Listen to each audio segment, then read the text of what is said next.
Disney Pixar Bugs Life Happy Campers. It was a warm, sunny day on Ant Island, the perfect day for Princess Dot and her fellow blueberries to go on a campout. Flick volunteered to be their leader.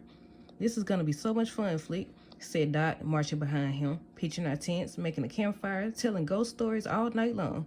"Well, we got to get to our campsite first," Flick reminded her. "The perfect campsite for the perfect campout." "Where's that?" asked Dot. "I'm not exactly sure," said Flick, "but don't worry, I'll know the perfect spot when I see it." So on they hiked until they came to some soft moss beside a quiet stream. "Is this it?" asked Daisy excitedly. Flick shook his head. "Definitely not," he said. "Too out in the open." "We're getting tired," Dot said. "Chins up, blueberries," said Flick. "We'll find the perfect campsite soon." "I'll bet it's just across the stream." That stream. Flick guided the blueberries onto a broad leaf. Together they rowed across the water, but the other side of the stream was not quite perfect, enough for Flick either. "No worries," Flick said. "See that hill over there? I'll bet you the perfect campsite is just beyond it." The blueberries followed him up the grassy hill and down the other side. "We made it," the blueberries cheered. "Not so fast," said Flick, frowning. "The ground is too damp here. We'll have to keep looking." "But Flick, we can't go any further," they complained. "Nonsense," said Flick, tightening his backpack. "You're blueberries. Come on."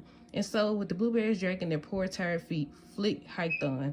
Then, just when the blueberries thought they couldn't walk another inch, Flick suddenly froze in his tracks. "The perfect campsite. We found it. Let's pitch those tents, blueberries, and get a fire started." But instead of cheers, Flick heard only silence. He turned around and saw that those poor blueberries, still wearing their backpacks, were already fast asleep. Disney Princess, Mulan. A good team. Mulan could hardly believe she was riding through the woods on her way to join the Emperor's army, but what else could she do?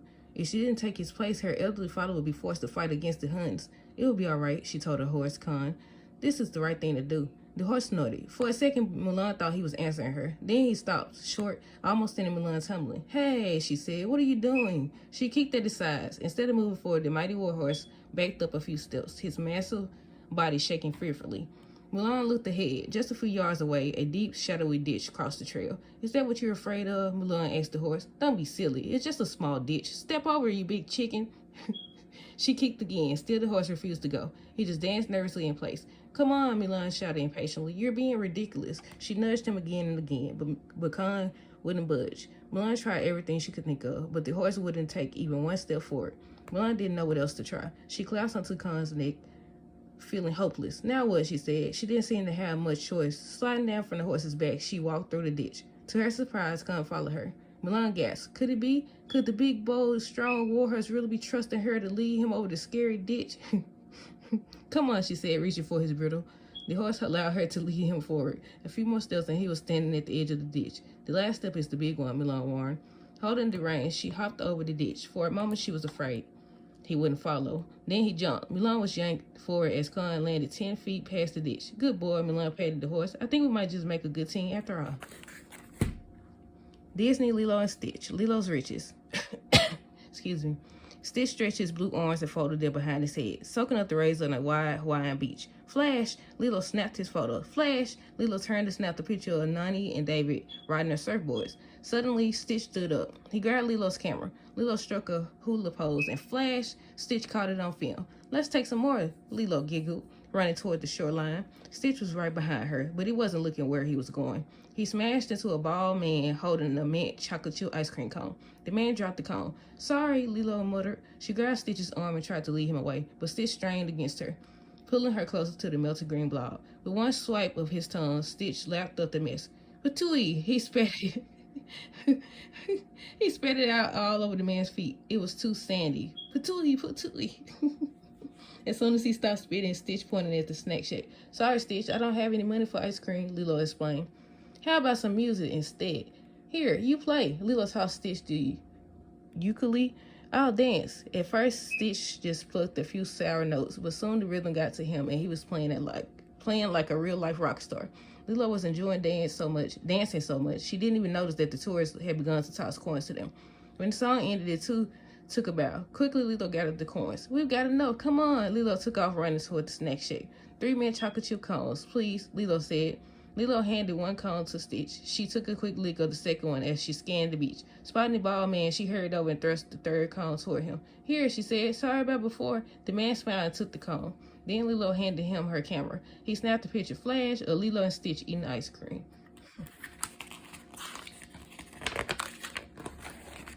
Disney Winnie the Pooh, a bouncy babysitter. Roo was excited. Tigger was babysitting him. Now, Tigger, I know you and Roo like to bounce, said Kanga, but a good babysitter must know when to put the bouncer to bed. Don't worry, Kanga, said Tigger. For hours, Tigger and Roo had a fine old time bouncing around. Then Tigger looked at the clock and said, time to bounce into bed. Roo hopped right into his room. That was easy, Tigger thought. He followed Roo into his bedroom. Now I just tuck you in and, hey, I said bounce into bed, not on it, cried Tigger. But Roo wouldn't stop, so Tigger gave up and started bouncing too. Then Tigger remembered what Kanga had said. Wait a minute, I'm the babysitter, said Tigger. I'm supposed to be tucking you in.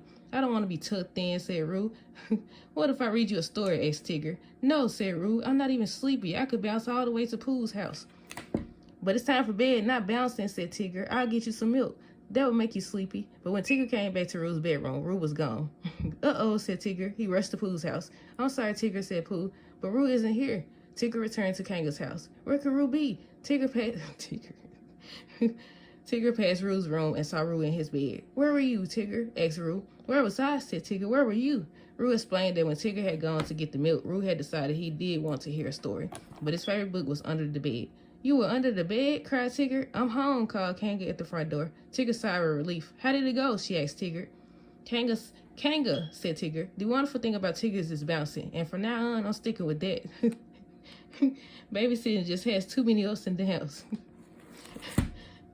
Excuse me. Disney the Lion King, hot on the trail.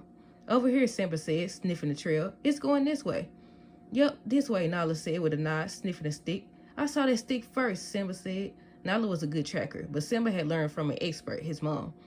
She was one of the best hunters in the pride. Nala said with a sniff. So what are we following? Did Master Tracker? Can you tell me that? Simba was silent. They had seen some footprints, but they weren't clear enough to read.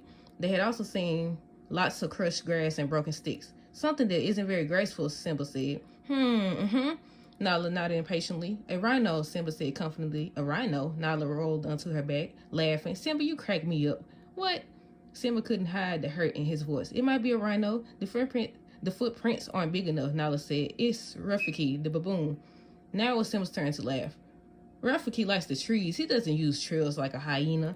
The giggle died in Simba's throat, and he felt the fur on the back of his neck stand up. Hyenas were clumsy and left light tracks. Nyla didn't say anything, but her fur was standing up a little too. The two lions walked in silence. Ahead of them, they heard noises, thrashing and grunting. The young lions crept through the grass on their bellies as quietly as they could. The grunting and thrashing grew louder. Something about the smell and the sound was familiar, but Simba couldn't put his paw on it. As they crept closer, two bodies came into view by the side of a termite mound. Simba pounced.